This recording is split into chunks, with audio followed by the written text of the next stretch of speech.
Assalomu alaykum, hurmatli ustozlar. Bugun darsimizni kechagi mavzudan boshlab davom etamiz. Ya'ni kecha To'xtaxo'jayeva kitobidan 3-mavzuni o'tib, 4-mavzu oxirroq kelib qoldik va o'shandan davom etamiz va albatta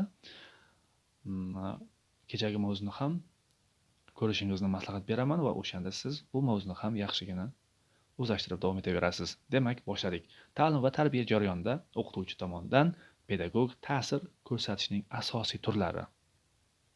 Demak, qani o'qituvchi tomonidan qanaqa ta'sir ko'rsatish turlari bor ekan? Birinchisi talab ekan. Talab o'qituvchining tarbiyalanuvchiga nisbatan shaxsiy munosabatlarida namoyon bo'ladi. Ya'ni o'quvchining u yoki bu xatti-harakati o'qituvchi nazoratida bo'lib, ijobiy jihatlari rag'batlantirib boriladi yoki aksincha nojo'ya xatti-harakati to'xtatib qo'yiladi. Demak, asosiy talab deganda tushunib olishimiz kerak bo'lgan narsa bu o'qituvchi darsni ya'ni samarali oshishi uchun xizmat qiladigan turi. Misol sifatida oddiygina siz o'quvchilarga talab qo'yasiz, ya'ni darsga kechikmay kel deysiz yoki bo'lmasa uyga vazifani barchasini bajarib kel deyapsizmi? Demak, bu talab hisoblanadi. Keyingisi endi istiqbol. Ma'lum bir maqsadga, orzuga erishish, intilish hissini takomillashtiradi. O'zidan qaramay istiqbol deyapti-ku. Demak, ma'lum bir maqsadga, orzuga intilishni takomillashtiradi. Va keyingisi endi rag'batlantirish va jazolash. Bu eng an'anaviy usul bo'lib, o'quvchilar xulq-atvoriga ijobiy ta'sir etishdan iborat. Demak, qarang, bu xulq-atvoriga nisbatan rag'batlantirish, jazolash bu an'anaviy ekan va asosan xulq-atvoriga nisbatan ijobiy ta'sir etish. Topshiriqlarning so'zsiz bajarilishi uchun o'quvchi rag'batlantiriladi.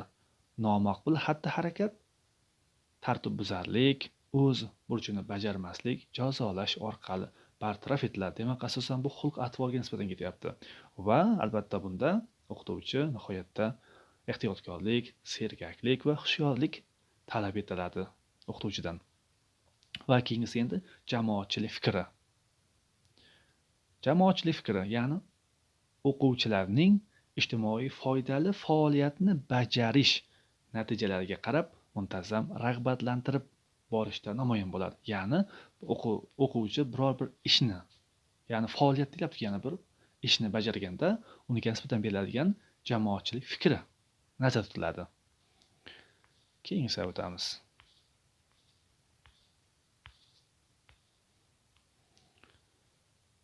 O'quvchilarga pedagog ta'sir ko'rsatishda o'qituvchi amal qiladigan qoidalar. Endi bu yerda qani o'qituvchi amal qiladigan qoidalar qaysi ekan, ya'ni o'quvchilarga ta'sir ko'rsatishda? Birinchisi, tarbiyaning aniq bir maqsadga qaratilganligi. Ikkinchisi, tarbiyaning hayotiy faoliyat bilan bog'liq hodisa ekanligi. Uchinchisi, shaxsni jamoada tarbiyalanishda o'ziga xos xususiyatlarni e'tiborga olish. Keyingisi, tarbiyalanuvchi shaxsiga nisbatan talabchan bo'lish va uning shaxsini hurmat qilish. Tarbiyalanuvchining yosh va o'ziga xos xususiyatlarni inobatga olish va so'nggisi tarbiyaviy ishlarning izchilligi va muntazam olib borilishini ta'minlash. Demak, shulardan tashkil topgan ekan. Keyingi o'taveramiz.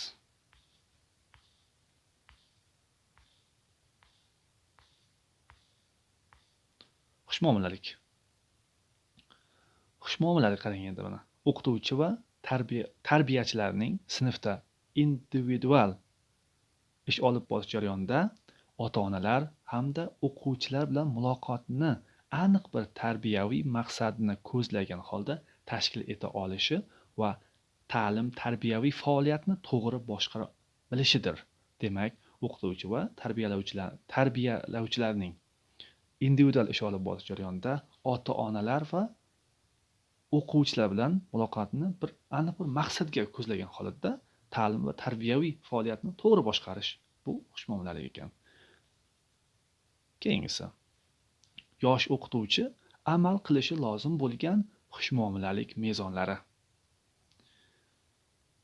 Demak, quyidagilar o'quvchilarga og'zaki ta'sir qilishda shirin suxanlik va insoniylik tuyg'ularini namoyon etish, so'z bilan ta'sir etishning barcha bosqichlarida hissiy osoyishtalikda namoyon bo'lishi, o'zaro fikr almashishga doir sifatlar, ko'nikmalar va malakalarning mavjudligi, o'quvchilarning ta'lim va bilim olishga bo'lgan ishtiyoqini kuchaytirish, mustaqil fikr yuritish, o'z fikrini erkin bayon eta olish, insoniy qadr-qimmat tuyg'ularini shakllantirish. Demak, mana shulardan iborat ekan. Shirin suxanlik, hissiy osoyishtalik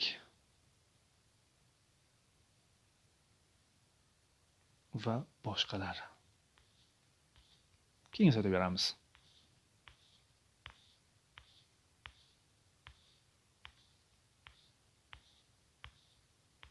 Beshinchi bob. Pedagogik muloqot o'qituvchining ijodiy faoliyati sifatida. Qani ko'ramiz. O'zi mana qarang. Kasbiy pedagog muloqot deganda nima tushunamiz? Demak, kasbiy pedagog muloqot deganda o'qituvchi va ta'lim, tarbiya jarayoni obyektlarining o'zaro hamkorlik tizimi tushuniladi. Bu endi obyektlar deyilyapti. O'qituvchi, demak o'qituvchi va obyektlar, ya'ni o'qituvchi va obyekt deganda o'quvchilar, hamkasblar, ota-onalar yoki vasiylar tushuniladi. Va demak mana shularning o'qituvchi va ota-onalar, otigina o'qituvchi va ota-onalar o'zaro hamkorlik tizimi tushunar ekan.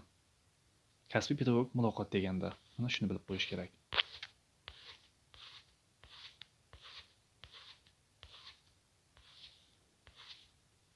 Keyingiga o'tib boraveramiz.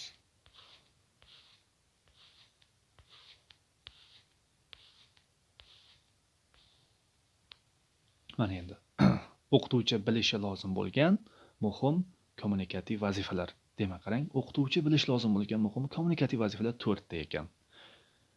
Demak, birinchisi kasbiy pedagog muloqotning qonuniyatlari, tizimi, tamoyillarini mukammal bilish kerak ekan.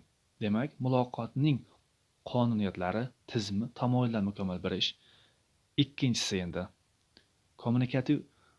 kommunikatsiya, ya'ni pedagog kommunikatsiya ta'lim-tarbiya jarayonida bevosita qo'llash tartibi va texnologiyalarni muntazam egallab borishi. Demak, qo'llash va texnologiyalarni mukammal bilish ikkinchisi. Uchinchisi ko'nikma va malakalarni uzluksiz o'zlashtirib borish. Bunda albatta hammasida kasbiy pedagog muloqotni asosan. Demak, muloqotning va to'rtinchisi esa kommunikativ qobiliyatlarni rivojlantirish. To'rtinchisi rivojlantirish ekan. Birinchisi demak, kasbiy pedagog muloqotni qonuniyatlarini bilish kerak. Ikkinchisi esa albatta qo'llash tartibi va keyin texnologiyalarni muntazam egallab borish. Uchinchisi albatta ko'nikma va malakalarni o'zlashtirib borishi. To'rtinchisi esa albatta shu kommunikativ qobiliyatni rivojlantirish. Asosan bu kommunikativ deganda muloqotga bilamiz, demak muloqotni rivojlantirishni aytyapti. Demak 4 ta ekan. Keyingisi o'qituvchining kommunikativ muloqotni ko'plab funksiyalarga ega bo'lgan tizimlar ekan bu. Qani? Tizimlar qaysilar ekan o'qituvchining kommunikativ muloqotni funksiyalari deyilishun? Bular axborot kommunikativ, regulatsion kommunikativ, effektiv kommunikativ. Qarang, endi axborot kommunikativ deganda albatta o'qituvchining bilim berishi, ya'ni ma'lumotlar berishi albatta bu axborot kommunikativ bo'ladi. Va o'quvchilar o'shani o'rganishi. Va albatta endi regulatsion kommunikativ degani bu tashkillashtirish, o'shani rejalashtirish, tartibga solish, ya'ni regulatsion kommunikativ. Va albatta endi effektiv bo'lgandan keyin bu ta'sir etish bo'ladi. Ya'ni o'quvchilarning ishonchini qozonish, effektiv. O'quvchilarning ishonchini qozonish, ya'ni ta'sir etib ishonchini qozonsa bu albatta effektiv kommunikativ bo'ladi. Keyingisiga o'tib olamiz.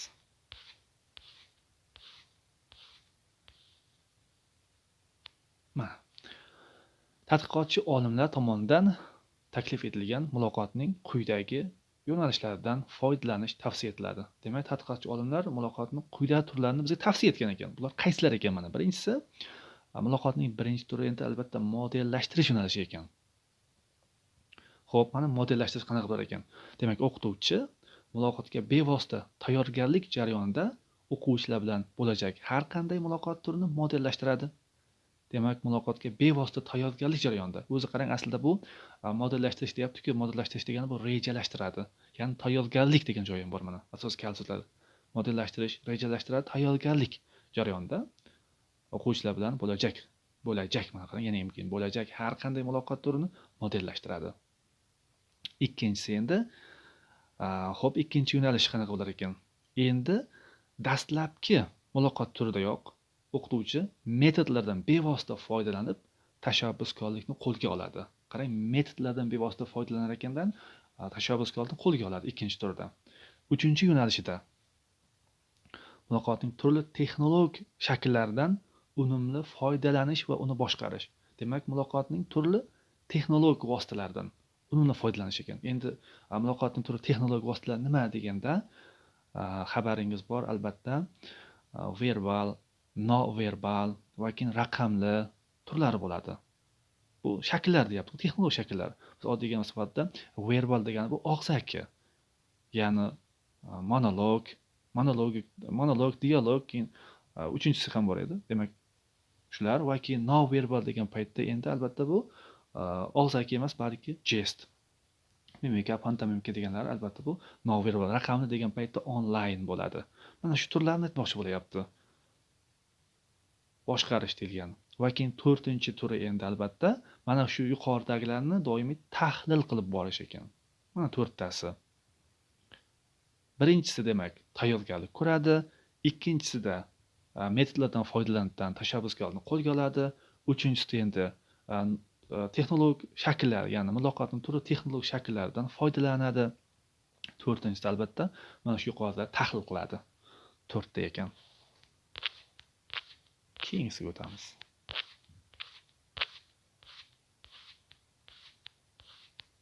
Agar o'qiyman desangiz, bu yerda ma'lumotlar ko'pda, o'shaning uchun ham iloji boricha asosiy joylari belgilangan. Baribir ko'zdan kechirib qo'ygan foydali, zarar qilmaydi.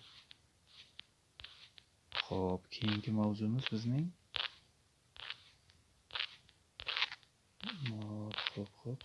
qani ko'ramiz. 6-bob ekan.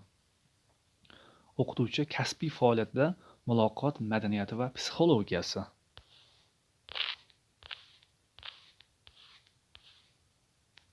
Mana muloqot madaniyati, individual uslublarni shakllantirish metodikasi. Bu ham o'z-o'zidan to'rga bo'linar ekan.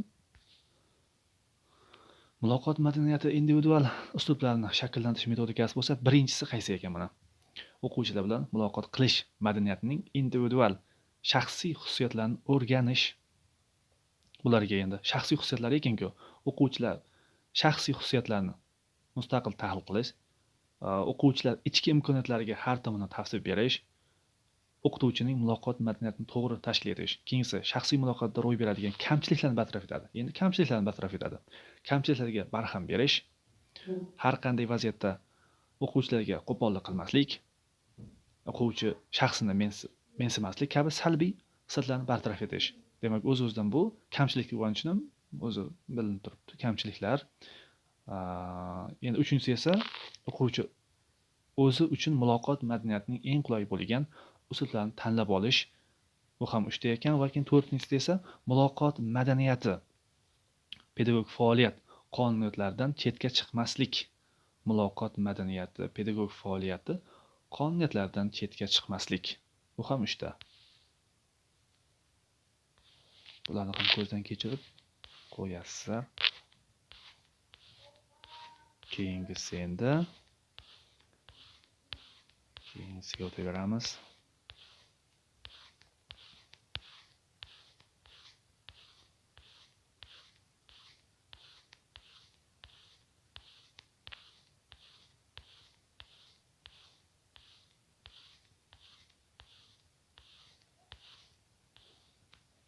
Mana Qur'oni Karimda salomlashish odobi musulmon ahlining qat'iy majburiy burchi tarzda bayon etiladi. Ey mo'minlar, o'z uylaringizdan boshqa uylarga to izn so'ramaguningizcha va egalariga salom bermaguningizcha kirmangiz deyilgan. Albatta bu Qur'oni Karimda aytilgan ekan salomlashish odobini. Keyingisi endi Alisher Navoiy quyidagi fikrlarni aytib o'tilgan. Til shirinligi ko'ngilga yoqimlidir, muloyimlik esa foydali. Shirin so'z sof ko'ngillar uchun asal kabi totlidir. Til shirinligi qarang, til shirinligi ko'ngilga yoqimlidir, muloyimligi esa foydali. Shirin so'z sof ko'ngillar uchun asal kabi totlidir.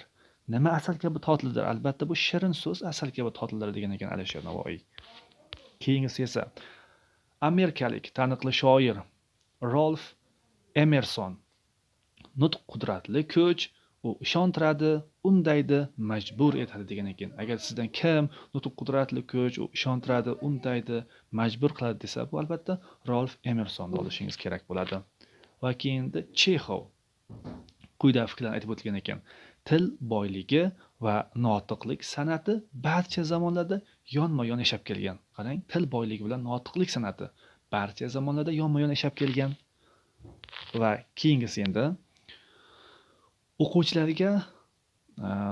o'quvchilarga muosharat odobini shakllantirish uchun o'qituvchining o'zi avvalo xushmuomalalikni namoyon etib, o'quvchilarga qalbiga yo'l topa olishi, mehribonligi, ular bilan hamdard, hamfikr bo'lib, o'rnak bo'lishi muhim ahamiyatga ega degan ekan.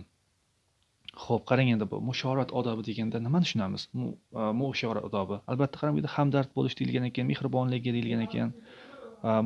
Mushorat odobi deganda avvalambor, ya'ni oddiygina qarang, bir ikkita inson suhbat qurayotgan paytda, ya'ni siz bilan kimdir suhbat quradi, suhbat qurayotgan paytda agar o'sha siz gapirasiz, gapirganda sizni kimdir tinglasa, ana bu yerda mushorat odobi bo'ladi. Ya'ni tinglash, qarang, sizni tinglab tursa ham. Va keyin shuningdek, agar sizni tinglamasa yoki bo'lmasa siz gapirayotganingizda bir telefon o'ynab o'tirsa, bu yerda muosharat odobi buzilgan bo'ladi. Va keyin albatta eye contact deyiladi inglizchasiga. Endi albatta bu ko'z qarashlar. Ya'ni nima aytganda, ya'ni sizdan ko'zini olib qochib ketaversa, bu yerda ham baribir endi doimiy tiklab turmaysiz-ku, endi tiklab turmaysizdan baribir insonga, ya'ni gapirayotgan insonga sal ko'ziga ham qarab qo'yasiz. Mana bu yerda ham va keyin albatta qo'pollik ishlatmas, ya'ni albatta odob bilan, ya'ni qo'pollikdan qochish kerak. Mana bu yerda bular va bir qancha turlari ham bor, ya'ni ham bular muosharat odobi sanaladi.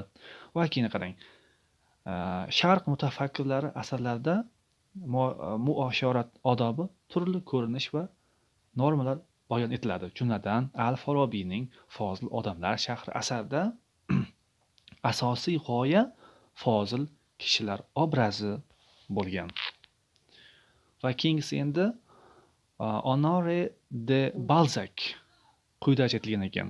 Xushmuomalalik va kamgaplik kishining chinakam ma'rifatli ekanligidan dalolat beradi deydi. Demak, qarang, xushmuomalalik va kamtarlik kishining chinakam ma'rifatli ekanligidan dalolat beradi. Xushmuomalalik bilan kamtarlik bu Honore de Balzacning fikrlari. Keyingisi Aziz Yunusov aytgan ekanda, qarang. Muomala madaniyatida so'z aqldan kuch, tildan ixtiyor oladi. Bu Aziz Yunusovning gapi. Ya'ni muomala madaniyatida so'z aqldan kuch, tildan ixtiyor oladi. Nima kuch oladi desangiz, so'zdan kuch olar ekan. So'z aqldan kuch oladi, so'z aqldan kuch oladi, tildan esa ixtiyor oladi. Bu Aziz Yunusovning gapi. Xo'p. Agar sizlarga darslarimiz manzur kelgan bo'lsa, albatta videoni hamkasblaringizga ham ulashishni unutmang. Shuningdek, videomizga like bosishni aslo yodingizdan ko'tarmang. Va albatta, hozir bu pedagog mahorat, lekin kasb standart desangiz, kasb standartdan ham video chiqaramiz. Kasb standarti 5 ta tushadi. Bundan xabaringiz bor-a? Kasb standartdan 5 ta, ya'ni 10 ball degani. O'zingizning faningizdan 35 ta, kasb standartidan 5 ta, pedagog mahoratdan 10 ta savol. Agar kasb standartidan ham video chiqarishni xohlasalaringiz, kommentariyada o'z fikrlaringizni yozib qoldiring. Albatta, kasb standartini ham video chiqaraman.